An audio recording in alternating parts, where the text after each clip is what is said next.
recognize your products have been stripped from your life. Wisdom is a defense, and money is a defense. I hear Dr. Jordan say all the time, money simply amplifies what you already are. The proof of your mission and assignment is amplified when you get wealth to do what you've been telling everybody God called you to do. So when you get the wealth, if God gave you 50, I like big numbers. I asked God one time, what would it take for just to take one side of Philadelphia and make a community and do that in every city? What would it take to do that? And the Lord said, $30 billion. I didn't look at the church. I started looking in Saudi Arabia.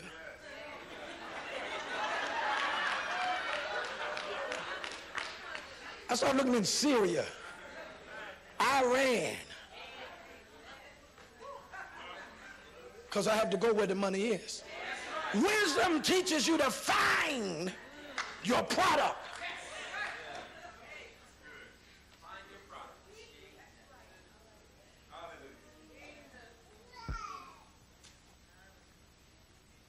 When your mind is made up, there's nothing made in earth that can compete with you and defeat you.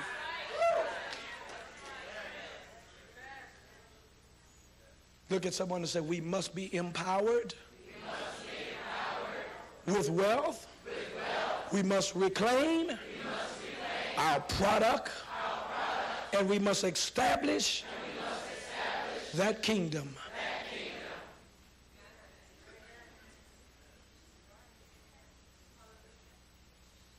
God wants that. So one thing you got to look at here, that when you deal with economical structure, the best thing that could ever happen to you is that when you're in a church where the government of God is flowing. If not, you will abort your purpose.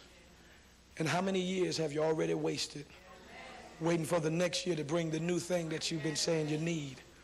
And if the years keep changing and the product is not coming, it's not God that has the problem. And it's not always the devil that's in the way. Because some things we give the devil, he wasn't even there. We tell God, I couldn't prosper because, Lord, Satan has been wrestling against me. And Satan, he's over somewhere in the left side of Australia crying and said, I can't even get out of here.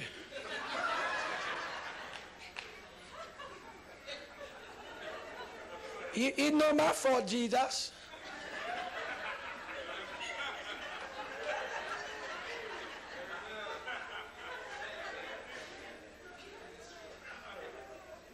Use your wisdom, incorporate it, empower the brilliant minds of the church, watch the kingdom come forth, and you know what? You'll have a harvest that you've never seen before in your life. And it's not, listen, this is not something you do overnight.